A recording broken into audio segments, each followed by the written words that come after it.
पटेल प्रहलाद भाई। आज इस बुलेटिन में बात होगी नीतीश कुमार को लगे बड़े झटके की, बीजेपी नेता के बयान से पार्टी की बढ़ती मुश्किलों की, देखेंगे एसआईआर को लेकर चुनाव आयोग पर बढ़ते दबाव को, अखिलेश यादव ने एनडीए को दी क्या नसीहत, जानेंगे मोदी सरकार पर क्यों भड़का आरएसएस, और बुलेटिन के आखिर में देखेंगे जाने माने कार्टूनिस्ट इरफान की किस खबर पर पड़ी तिरछी नजर। लेकिन दिन भर की तमाम बड़ी खबरों से पहले एक नजर आज की सुर्खियों पर। दुबई एयर शो में हुआ बड़ा हादसा, भारतीय फाइटर जेट तेजस हुआ क्रैश, पायलट की गई जान। संसद के शीतकालीन सत्र से पहले सरकार ने बुलाई सर्वदलीय बैठक, 30 नवंबर को सुबह 11 बजे होगी बैठक, 1 दिसंबर से 19 दिसंबर तक चलेगा शीतकालीन सत्र। सीजेआई बीआर गवाई का बड़ा बयान, कहा बौद्ध धर्म को मानने वाला लेकिन सेक्युलर हूं, 23 नवंबर को रिटायर हो रहे हैं सीजेआई गवाई। और शेयर बाजार में गिरावट, 400 अंकों की गिरावट के साथ 85,231 पर बंद हुआ सेंसेक्स, तो 124 अंकों की गिरावट के साथ 26,068 पर बंद हुआ निफ्टी। ये तो थी सुर्खियां। अब बात आज की सबसे बड़ी खबर की। बिहार में नीतीश सरकार में मंत्रियों के बीच विभागों का बंटवारा हो गया है और इस बंटवारे में भी नीतीश की ज्यादा चलती नहीं दिखाई दी। जेडीयू की सीटें भले ही बढ़ गई हों, लेकिन नीतीश कुमार इस बार कमजोर पड़ते दिखाई दे रही हैं। 20 साल से जिस विभाग को लेकर नीतीश कुमार हमेशा सहयोगियों के सामने अड़ जाते थे, इस बार बीजेपी के पाले में वो विभाग भी चला गया। तो कैसे कमजोर पड़ते दिखाई दे रहे हैं नीतीश, जानने के लिए देखिए रिपोर्ट। नीतीश कुमार 2005 में बिहार के सीएम बने और उन्होंने गृह मंत्रालय भी अपने ही पास रखा। 2025 में हुए विधानसभा चुनाव तक गृह मंत्रालय जेडीयू के पास ही रहा और इसमें भी 19 साल तो नीतीश कुमार ही गृह मंत्री रहे। बीजेपी ने कई बार नीतीश से गृह मंत्रालय मांगा, लेकिन हर बार उन्होंने बीजेपी हाईकमान को ये मंत्रालय देने से इनकार कर दिया। लेकिन इस बार नीतीश कुमार बीजेपी के सामने सरेंडर करते दिखाई दिए हैं। गृह मंत्रालय इस बार बीजेपी के सम्राट चौधरी को दिया गया है। वैसे बदले में बीजेपी के हिस्से में रहने वाला वित्त मंत्रालय नीतीश ने जेडीयू के लिए झटक लिया। जेडीयू के विजेंद्र यादव को वित्त विभाग मिला। इसके अलावा उन्हें वाणिज्य और ऊर्जा मंत्रालय भी दिया गया है। बीजेपी के नितिन नवीन को पीडब्ल्यूडी के साथ शहरी विकास और आवास मंत्रालय दिया गया है। बीजेपी के प्रदेश अध्यक्ष दिलीप जायसवाल को उद्योग मंत्री, विजय सिन्हा को भूमि और राजस्व के साथ खनन और भूतत्व मंत्रालय दिया गया है। जेडीयू के श्रवण कुमार को ग्रामीण विकास कार्य और परिवहन मंत्री बनाया गया है। यानी एक बात तो साफ हो गई है कि मंत्रालयों के बंटवारे में बीजेपी का दबदबा दिखाई दिया। ऐसे में अब सभी की निगाहें विधानसभा अध्यक्ष पद को लेकर हैं कि क्या ये पद भी बीजेपी के हिस्से में चला जाएगा। वैसे जिन मंत्रियों को महत्वपूर्ण मंत्रालय सौंपे गए हैं, उसे लेकर भी सवाल उठ रहे हैं। खासतौर पर जिस तरह से नीतीश सरकार में परिवारवाद का दबदबा दिखाई दिया है, उसे लेकर आरजेडी ने सवाल उठाए हैं। नीतीश सरकार में डिप्टी सीएम सहित तमाम बड़े मंत्री किसी न किसी सियासी खानदान से जुड़े हुए हैं, जिसमें डिप्टी सीएम सम्राट चौधरी का नाम भी शामिल है। ऐसे में विपक्ष ने नीतीश सरकार को घेर लिया है, जो विपक्ष पर परिवारवाद का आरोप लगाते रहे हैं। नीतीश कुमार को बीजेपी ने बड़ा झटका दे दिया है, तो मुश्किलों में बीजेपी भी दिखाई दे रही है। बिहार चुनाव में विपक्ष बीजेपी पर रिश्वतखोरी का आरोप लगा रहा था और अब बीजेपी के नेता ने ही विपक्ष के आरोपों पर मोहर लगा दी है। बीजेपी के उस नेता ने जिसने नरेंद्र मोदी के लिए अपनी सीट छोड़ी थी, उसने ऐसा बयान दिया है जिसकी चर्चा जोरों पर है। तो कौन है वो नेता और क्या कुछ कहा उन्होंने, जानने के लिए देखिए रिपोर्ट। 14 नवंबर को बिहार की बाजी एनडीए ने जीत ली। 20 नवंबर को जेडीयू नेता नीतीश कुमार ने 10वीं बार सीएम पद की शपथ ली। लेकिन इन सबके बीच विपक्ष एक मुद्दे को लेकर बीजेपी पर भड़का हुआ है और वो मुद्दा है रिश्वतखोरी का। दरअसल बिहार चुनाव से पहले बीजेपी ने मुख्यमंत्री महिला सम्मान योजना की शुरुआत की थी, जिसके तहत हर महिला के खाते में 10,000 रुपए ट्रांसफर किए जा रहे थे। इस योजना का विपक्ष ने जमकर विरोध किया और इसे चुनाव से पहले रिश्वतखोरी करार दिया। अब खास बात यह है कि विपक्ष के बाद अब बीजेपी के वरिष्ठ नेता मुरली मनोहर जोशी ने चुनाव से पहले पैसे बांटने को लेकर एनडीए पर तंज कसा है। उन्होंने कहा कि विकास का अर्थ चुनावों में पैसे बांटना नहीं है। देश में आर्थिक असमानता ही सबसे बड़ा भेदभाव बन चुकी है। कल्याणकारी कार्य चुनावों में पैसा बांटने से नहीं होते हैं। आज लोग सवाल उठाते हैं कि चुनाव से पहले कैश बांटा जा रहा है। सरकार कहती है कि ऐसा वेलफेयर के लिए किया जा रहा है, लेकिन लोग कहते हैं कि आप वोट खरीदने के लिए पैसे बांटते हैं। बता दें कि मुरली मनोहर जोशी का ये बयान ऐसे समय में आया है जब बिहार चुनाव के नतीजों को लेकर सियासत में घमासान मचा हुआ है। विपक्ष लगातार नतीजों में धांधली के आरोप लगा रहा है और नतीजों की समीक्षा करने की चेतावनी भी दे रहा है। इस बीच अब देखना ये होगा कि बीजेपी अपने ही नेता के दिए हुए बयान पर क्या सफाई देती है। बीजेपी नेता के बयान से पूरा एनडीए फंसता दिखाई दे रहा है, तो एसआईआर को लेकर चुनाव आयोग पर दबाव बढ़ता जा रहा है। ये मामला कोर्ट में चल रहा है। अब इसके दूसरे चरण को लेकर तमाम राज्यों ने याचिकाएं दाखिल की हैं, जिसे लेकर अब सुप्रीम कोर्ट ने चुनाव आयोग को नोटिस जारी कर दिया है। वह इस बीच पश्चिम बंगाल में टीएमसी ने इसे लेकर अपनी कवायद तेज कर दी है। तो क्या है पूरी खबर, जानेंगे इस रिपोर्ट में। एसआईआर की वैधता को चुनौती देने वाली याचिकाओं पर सुप्रीम कोर्ट सुनवाई के लिए तैयार हो गया है। ये याचिकाएं केरल, बंगाल, तमिलनाडु समेत तमाम राज्यों की तरफ से दाखिल की गई हैं। जस्टिस सूर्यकांत, जस्टिस एसवीएन भट्टी और जस्टिस जॉय मौल्या बागची की पीठ ने अब इसे लेकर चुनाव आयोग को नोटिस जारी किया है।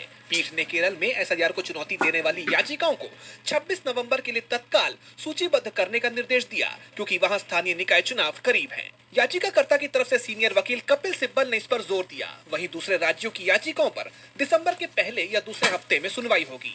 जैसा आप जानते हैं कि सुप्रीम कोर्ट पहले से ही पूरे भारत में एसआईआर कराने के चुनाव आयोग के फैसले की वैधता की जांच कर रहा है और अब उसने दूसरे चरण को लेकर दाखिल याचिकाओं पर चुनाव आयोग से जवाब मांग लिया है। वहीं इस बीच पश्चिम बंगाल में भी एसआईआर को लेकर विवाद गहरा गया है। मुख्यमंत्री ममता बनर्जी ने एक दिन पहले एसआईआर को योजना विहीन, अव्यवस्थित और खतरनाक बताते हुए चुनाव आयोग को चिट्ठी लिखी थी और इस प्रक्रिया को रोकने की बात कही थी। अब इसके जवाब में नेता प्रतिपक्ष शुभेंदु अधिकारी ने चुनाव आयोग को पत्र लिखा और आरोप लगाया कि ममता बनर्जी का संदेश आयोग के संवैधानिक अधिकार को कमजोर करने की कोशिश है। इसी सिलसिले में अब सत्तारूढ़ टीएमसी 24 नवंबर को पार्टी के महासचिव अभिषेक बनर्जी की अध्यक्षता में एक आंतरिक बैठक करेगी, ताकि ये सुनिश्चित किया जा सके कि वोटर लिस्ट में कोई भी नाम न छूटे। वहीं अगले ही दिन यानी 25 नवंबर को टीएमसी एसआईआर के खिलाफ एक रैली का भी आयोजन कर सकती है। एसआईआर के खिलाफ टीएमसी मोर्चा खोलने की तैयारी में है, तो तैयारी यूपी विधानसभा चुनाव को लेकर भी तेज है। पार्टियों ने कमर कस ली है। बिहार के बाद बीजेपी यूपी में भी लगातार जीत के दावे कर रही है, लेकिन इस बीच सपा प्रमुख अखिलेश यादव ने बड़ा दावा कर दिया है। साथ ही बीजेपी पर निशाना भी साधा है। तो क्या कुछ कहा अखिलेश यादव ने, जानने के लिए देखिए ये रिपोर्ट। सपा प्रमुख अखिलेश यादव ने आज यानी 21 नवंबर को प्रेस कॉन्फ्रेंस कर सरकार को तमाम मुद्दों पर घेरा है। साथ ही बिहार में एनडीए की बम्पर जीत पर भी हमला बोला। बिहार जीत के जश्न में डूबे एनडीए को अखिलेश ने अभी से सचेत करना शुरू कर दिया है कि यूपी में सरकार बनाना बीजेपी के लिए आसान नहीं होने वाला। उन्होंने बीजेपी पर निशाना साधते हुए कहा कि जब आप दूसरों को तकलीफ दोगे तो कुदरत अपना फैसला करेगी। जीत तो सिकंदर को भी अमर नहीं कर पाई। साथ ही उन्होंने बीजेपी के उस वादे को पूरी तरह से फेल बताया जिसमें बीजेपी ने गंगा रिवर फ्रंट को साफ करने की बात कही थी। साथ ही अखिलेश ने ये भी कहा कि बीजेपी या तो 1000 साल पीछे का सोचती है या फिर 2047 का। नालों पे रिवर फ्रंट कहाँ बनते हैं बताइए आप? आपने सपना दिखाया माँ गंगा को साफ करेंगे।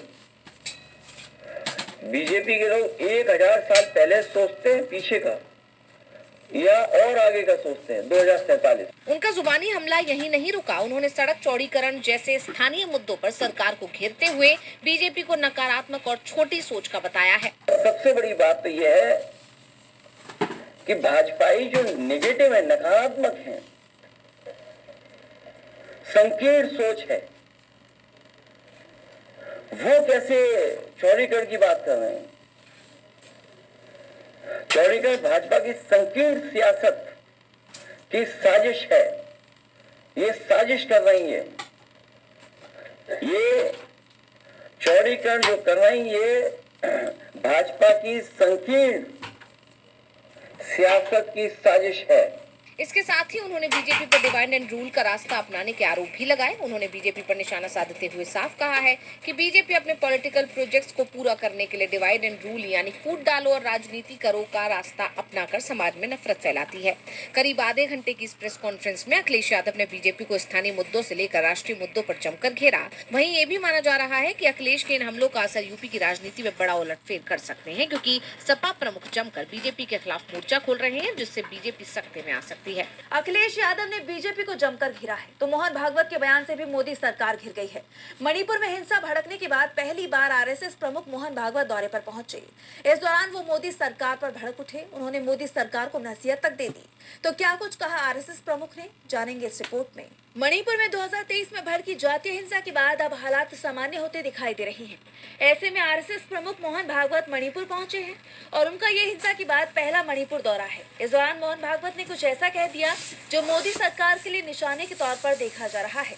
संघ प्रमुख ने इम्फाल में आयोजित कार्यक्रम में सामाजिक एकता पर जोर दिया। साथ ही उन्होंने मणिपुर में सरकार गठन को लेकर भी बड़ी बात कही। संघ प्रमुख मोहन भागवत ने कार्यक्रम के दौरान कहा, सरकार और पार्टियों के मामलों में मैं बहुत हस्तक्षेप नहीं करता। लेकिन मणिपुर में सरकार अवश्य होनी चाहिए। मेरी जानकारी के अनुसार इसके लिए प्रयास किए जा रहे हैं। विनाश होने में 2 मिनट का समय लगता है, लेकिन निर्माण में 2 साल लगते हैं। इन कठिन परिस्थितियों में भी मणिपुर के लोगों को अलग अलग आधारों पर बिखरने से बचाने के लिए निरंतर कोशिश की गई। हम निश्चित रूप से सभी को साथ लेकर चलेंगे। अब जिस तरह से मोहन भागवत का बयान सामने आया है, उसे मोदी सरकार से जोड़कर देखा जा रहा है। उन्होंने अपने इस बयान के जरिए हिंसा के लिए मोदी सरकार को घेरा है, क्योंकि लगभग 2.5 साल से ज्यादा वक्त से मणिपुर हिंसा से जूझ रहा है। कुकीजो और मैतेई समुदाय के बीच संघर्ष में 250 से ज्यादा लोगों की जान जा चुकी है। हजारों लोग बेघर हो गए, लेकिन सरकार इस हिंसा को रोकने में नाकाम साबित हुई। फरवरी में एन बीरेन सिंह को मुख्यमंत्री के पद से इस्तीफा देना पड़ा, जिसके बाद से मणिपुर में राष्ट्रपति शासन लागू है। ऐसे में विपक्ष तो सवाल कर ही रहा है, लेकिन अब मोहन भागवत के बयान से भी मोदी सरकार घिर गई है। सवाल उठ रहे हैं कि मणिपुर में शांति कब बहाल होगी, तो सवाल दिल्ली हिंसा के आरोपियों की जमानत को लेकर भी बने हुए हैं। सुप्रीम कोर्ट में आज इस मामले में सुनवाई हुई। इस दौरान दिल्ली पुलिस की तरफ से एएसजी राजू ने अपनी दलीलें पेश की। उन्होंने साफ कह दिया कि ये आरोपी जमानत के हकदार नहीं है। तो क्या कुछ हुआ सुप्रीम कोर्ट में सुनवाई के दौरान, जानने के लिए देखिए रिपोर्ट। सुप्रीम कोर्ट में 2020 के दिल्ली हिंसा मामले से जुड़े मामलों में आरोपी उमर खालिद और शर्जील इमाम सहित अन्य की जमानत याचिकाओं पर अहम सुनवाई हुई। दिल्ली पुलिस की तरफ से पेश हुए assistant solicitor general SV Raju ने तर्क दिया कि यह एक आतंकवादी साजिश का स्पष्ट मामला है और इसलिए यूएपीए की धारा 43D5 के तहत ये आरोपी जमानत के हकदार नहीं है। एएसजी राजू ने पीठ को बताया कि हिंसा में 53 लोग मारे गए और 513 घायल हुए, जिसमें फायर आर्म्स, पेट्रोल बम और एसिड का इस्तेमाल हुआ। पहली चार्जशीट 16 सितंबर 2020 को और दूसरी चार्जशीट 22 नवंबर 2020 को दायर की गई थी। चार्जशीट में आईपीसी की धारा 302, 307 और यूएपीए की धारा 13, 16 और 18 लगाई गई है। एएसजी ने विशेष रूप से यूएपीए की धारा 16(1)(a) का उल्लेख किया, जिसमें जान लेने तक की सजा का प्रावधान है। उन्होंने जोर देकर कहा कि चूंकि आरोप पहली नजर में सही लगते हैं और कॉग्निजेंस लेने के आदेश को चुनौती नहीं दी गई है, इसलिए यूएपीए की धारा 43D5 के तहत जमानत नहीं मिलनी चाहिए। एएसजी राजू ने साजिश के बड़े इरादे पर जोर दिया, जिसमें जरूरी दूध पानी की सप्लाई में रुकावट और असम को भारत से हटाने के लिए चक्का जाम का इस्तेमाल करना शामिल था। उन्होंने पश्चिम बंगाल में हुई हिंसा का भी हवाला दिया, जहां रेलवे को 70 करोड़ से ज्यादा का नुकसान हुआ था। इसे आर्थिक तबाही के इरादे से उन्होंने जोड़ा। साथ ही एएसजी ने टेरर फाइनेंसिंग का भी दावा किया, जैसे ताहिर हुसैन पर शेल कंपनियों के जरिए 1.3 करोड़ की फंडिंग का आरोप, शिफाउर रहमान पर 8.90 लाख और मीरान हैदर पर 2.86 लाख की फंडिंग का आरोप। उन्होंने उमर खालिद को चक्का जाम की साजिश रचने और हिंदुस्तान के टुकड़े टुकड़े कर दो जैसे भाषण देने वाला बताया। एएसजी ने निष्कर्ष दिया कि ये एक सिस्टमैटिक प्लान था, जिसका बड़ा मकसद शासन बदलना था और इस साजिश में शामिल लोग लाठी, एसिड और बंदूक लेकर आए थे।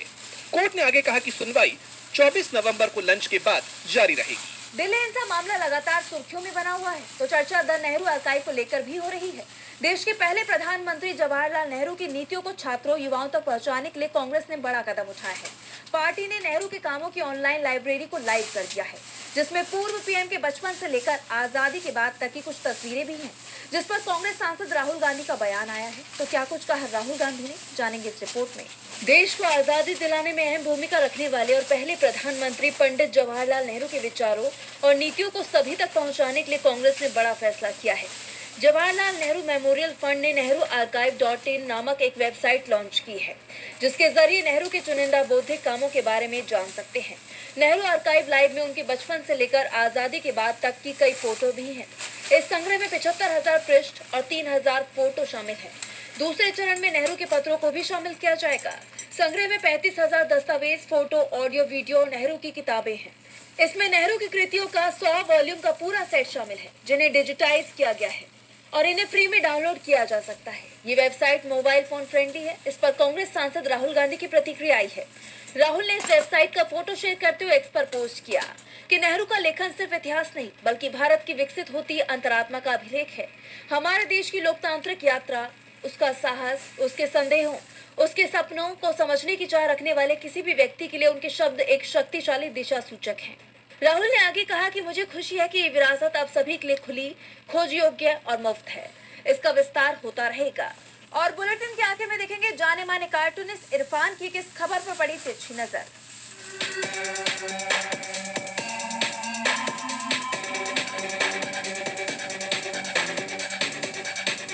नई चुनी गई नीतीश सरकार में सुशासन अब कैसा होने वाला है, इसका अंदाजा आपको इस बात से लग जाएगा कि बिहार में एनडीए के एक नेता हैं जिनका नाम है उपेंद्र कुशवाहा।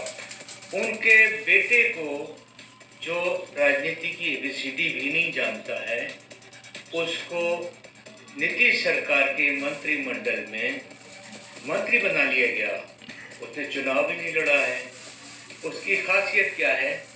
उसकी खासियत केवल ये है कि वो विदेशों में पढ़कर आया है।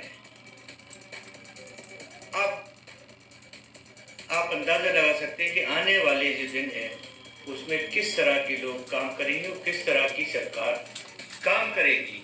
चलिए भाई, अगर इससे जनता को शिकायत होती है तो क्या है, जनता को 10,000 रुपये जैसे अभी दिए गए थे उसी तरह से 5-5 हज़ार रुपये और दे दिए जाएंगे ताकि उनका मुंह बंद हो जाए, क्योंकि ये फॉर्मूला तो जबान बंद करने का आ ही चुका है।